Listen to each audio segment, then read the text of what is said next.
27장 20절에서 44절입니다. 신약성경 235면입니다. 33절부터 44절까지만 읽도록 하겠습니다. 제가 먼저 33절 읽겠습니다.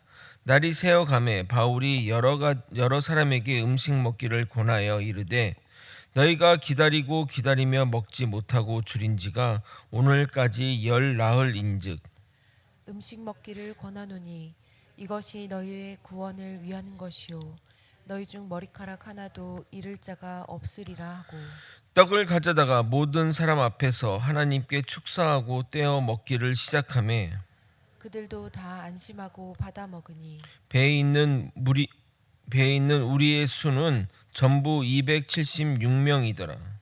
배부르게 먹고 밀을 바다에 버려 배를 가볍게 하였더니 날이 새매 어느 땅인지 알지 못하나 경사진 해안으로 된 항만이 눈에 띄거늘 배를 거기에 들여다 댈 수 있는가 의논하노. 닻을 끊어 바다에 버리는 동시에 키를 풀어 늦추고 돛을 달고 바람에 맞추어 해안을 향하여 들어가다가 두 물이 합하여 흐르는 곳을 만나 배를 걸매 이 물은 부딪혀 움직일 수 없이 불고 고물은 큰 물결에 깨어져 가니 군인들은 죄수가 헤엄쳐서 도망할까 하여 그들을 죽이는 것이 좋다 하였으나 백부장이 바울을 구원하려 하여 그들의 뜻을 막고 헤엄칠 줄 아는 사람들을 명하여 물에 뛰어내려 먼저 육지에 나가게 하고 그 남은 사람들은 널조각 혹은 배 물건에 의지하여 나가게 하니 마침내 사람들이 다 상륙하여 구조되니라. 아멘. 바울을 태운 알렉산드리아호는 지중해에서 풍랑을 맞아 나아가지도 또 돌아가지도 못하며 이리저리 헤매는 상황입니다. 배에 탄 인원이 276명이라고 하는데 거기 있는 모든 사람들이 앞으로 일들에 대한 두려움과 염려로 공포에 휩싸여 있습니다. 단 바울만 빼고 말입니다. 오늘 본문에서 놀라운 반전의 장면을 보게 될 것입니다. 설교 제목을 275대 1이라고 정했는데 설교를 들으시면서 왜 그렇게 정했는지 깨닫게 될 것입니다. 여러 날 동안 폭풍으로 인해 해와 달이 보이지 않았다고 하는데 이 표현은 단순히 어둡다는 의미가 아니라 나침판이 없던 시절이라 지금 어디로 가고 있는지 하나도 모른다는 의미를 포함하고 있습니다. 배가 어디로 가는지 모른 채 끝없이 표류하는 상황이니 선원들 포함 모두 절망에 빠진 상태입니다. 거기다가 남겨진 식량이 얼마 없어 통제를 하고 있는 상황이라 배도 줄인 상태입니다. 그 배에 로마 군사가 타지 않았다면 무슨 일이라도 일어날 상황입니다. 그런데 그때 제수 중 한 명이 일어나 이렇게 외칩니다. 내 말대로 그리데 섬을 떠나지 않았으면 이런 일이 벌어지지 않았을 것이라고 책망하는 듯한 발언을 하였으나 그것은 사람들의 주의를 끌기 위한 말입니다. 그러면서 배는 잃게 되겠지만 여기 있는 모든 사람이 아무도 생명에는 지장이 없는 상태로 반드시 한 섬에 걸리게 될 것이라고 말합니다. 그러면서 그것에 대한 보증으로 그는 이렇게 말합니다. 23절에서 25절을 읽어드리도록 하겠습니다. 내가 속한 바 곧 내가 섬기는 하나님의 사자가 어젯밤에 내 곁에 서서 말하되 바울아 두려워하지 말라. 내가 가이사 앞에 서야 하겠고 또 하나님께서 너와 함께 항해하는 자들을 다 내게 주셨다 하였으니 그러므로 여러분이여 안심하라. 나는 내게 말씀하신 그대로 되리라고 하나님을 믿노라. 배에는 불신자들이 대부분인지라 그는 자신이 믿는 하나님이라고 한정 지으며 그 하나님이 내가 로마 황제 앞에 서야 하겠고 나와 같이 항해하는 자들의 안전도 나에게 맡겼다고 말하며 힘주어 이렇게 말하는 것입니다. 나는 내게 말씀하신 그대로 되리라고 하신 하나님을 믿는다고 고백합니다. 너무나 놀라운 믿음의 고백입니다. 그 바울의 놀라운 고백을 분석하자니 좀 그렇지만 우리가 그 말 가운데서 깨달음을 얻어야 하니 분석을 좀 하도록 하겠습니다. 첫 번째는 그는 지금까지 성령님의 인도함을 받아왔다는 사실입니다. 계속 기도 가운데 성령님이 말씀해 주시고 천사들이 말씀해 주시니 그는 걱정할 필요가 없었던 것입니다. 그레데 섬을 떠나지 말자고 한 것도 이러한 성령님에 의해서 말한 의견인데 사람들은 사람들의 평가와 판단을 따른 것입니다. 두 번째는 사명자는 사명이 끝나기 전에는 절대 죽지 않는다는 겁니다. 그러므로 276명의 운명이 사도 바울의 사명 때문에 살게 된 것입니다. 로마로 가서 복음을 전해야 하는 사명인데 로마로 가기 전에 죽는 것은 전능하신 하나님께는 있을 수 없는 일입니다. 그러므로 항상 말씀드리는 것이 여러분 모두 사명 붙드시길 바랍니다. 인기나 사람의 인정과 돈과 명예를 붙들면 자신의 명대로 살겠지만 사명을 붙들면 사명이 끝나는 날까지 주님이 책임져 주십니다. 세 번째는 사도 바울이 모든 이들의 생명을 책임진다는 겁니다. 마치 예수님이 우리의 생명을 책임지시는 것처럼 말입니다. 바울의 모습은 여러 면에서 예수님의 마지막 길을 따라가는 것처럼 보여집니다.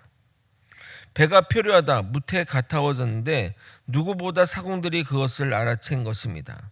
처음 물의 깊이를 재니 20길이고 조금 더 가니 15길이 나왔습니다. 이 길은 남성 성인이 이 두 팔을 벌렸을 때 이 길이를 말하는 것인데 대략 한 1.8m로 환산하니 20길이면 36m이고 15길이면 27m에 해당합니다. 그러니까 갈수록 물이 점점 얕아진다는 건 뭐죠? 해안가로 나아간다는 의미 아니겠습니까? 그런데 더 깊이 들어가면 암초에 걸릴까봐 다음날 아침에 그 물 상태를 육안으로 확인하기 위해 자정에서 배 뒷면에서 그 닻을 내리게 됩니다. 고정한 상태에서 그 다음날 확인하기 위해서입니다. 그래서 아침에 확인해 보니 문제가 없고 구명배로 도망가기에 적당하여 사공들은 작업하는 척 하면서 구명정을 바다에 내려놓게 됩니다. 성령의 인도함을 받는 바울은 이 상황을 알고 있었고 백부장에게 이렇게 말합니다. 바울이 백부장과 군인들에게 이르되 이 사람들이 배에 있지 아니하면 너희가 구원을 얻지 못하리라 하니, 과거 세월호 장면이 생각나지 않습니까? 모두 자기만 살려고 도망갔던 선원들처럼 말입니다. 모두가 안전하게 묻으러 가려면 누구보다 선원들이 필요했습니다. 그런데 자신들만 살고자 도망간 자들이기에 즉결 처분해도 괜찮지만 일단은 살고 봐야 하니 그들을 살려두고 거룻줄을 끊어 퇴로를 완전히 막아버립니다. 이제는 도망갈 곳도 하나도 없게 정말 일심동체가 된 것입니다. 그런데 이 장면 가운데 놀라운 것은 죄수인 바울이 로마 군사를 지휘하는 형국입니다. 어느새 사도 바울은 그 배의 리더가 되어 모든 것을 통솔하고 있는 상황입니다. 상황을 수습하고 14일이나 굶주린 사람들을 모아 사도 바울은 음식을 함께 먹자고 권합니다. 그러면서 이 음식은 우리의 구원을 위한 것이니 너희는 머리카락 하나도 잃을 자가 없다고 말합니다. 처음에는 사도 바울의 말에 반신반의하면서 들었겠지만 이제는 배에 탄 모두가 그를 믿고 그가 믿는 하나님을 믿는 형국입니다. 그런데 그 가운데 정말 놀라운 일이 펼쳐지게 됩니다. 35절 36절을 여러분이 한번 읽어보도록 하겠습니다. 함께 읽겠습니다. 시작. 떡을 가져다가 모든 사람 앞에서 하나님께 축사하고 떼어 먹기를 시작하매 그들도 다 안심하고 받아 먹으니. 지금 사도 바울은 모든 사람 앞에서 하나님께 감사하고 음식을 먹었다고 기록하고 있습니다. 여러분, 이 장면이 무엇이 연상이 되십니까? 예수님의 마지막 만찬 장면이 생각나실 것입니다. 물론 거기 있는 대부분이 불신자이고 미방인이지만 사도 바울의 행동에 아무도 의의를 달지 않았습니다. 아마도 이후에 이들 중 상당수가 하나님에 대한 믿음을 가지게 될 것입니다. 이 또한 로마로 가는 사도 바울에게 힘을 실어줄 것입니다. 그리고 그들은 배불리 먹고 남은 밀을 바다에 버리는 놀라운 결단까지 보여줍니다. 이제는 더 이상 먹을 것도 없고 이제 상륙하는 일밖에 없는 것입니다. 그들은 사도 바울의 지도 아래 혼연일체가 된 것입니다. 다음날 아침이 되자 경사진 해안에 항구가 보였습니다. 그래서 그곳으로 배를 몰고 가기로 작정하였습니다. 그래서 배를 가볍게 하고자 닷도 끊어버리고 키를 푼 다음에 돛을 올려 해안으로 향하게 들어가는데 두 물살이 겹쳐지는 곳에 모래톱에 배가 걸린 것입니다. 심지어 배 뒷부분은 물살에 깨어져 나갔습니다. 즉 배를 버리고 나아가야 하는 상황입니다. 이에 군인들은 군에서 배운 규칙대로 죄수를 죽이고 배를 버리고 나아가야 했습니다.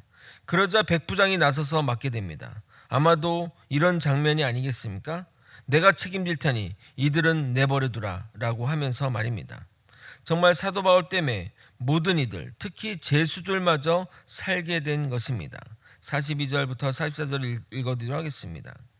군인들은 죄수가 헤엄쳐서 도망갈까 하여 그들을 죽이는 것이 좋다 했으나 백부장이 바울을 구원하려 하여 그들의 뜻을 막고 헤엄칠 줄 아는 사람들을 명하여 물에 뛰어내려 먼저 육지에 나가게 하고 그 남은 사람들은 널조각 혹은 배 물건에 의지하여 나가게 하니 마침내 사람들이 다 상륙하여 구조되니라.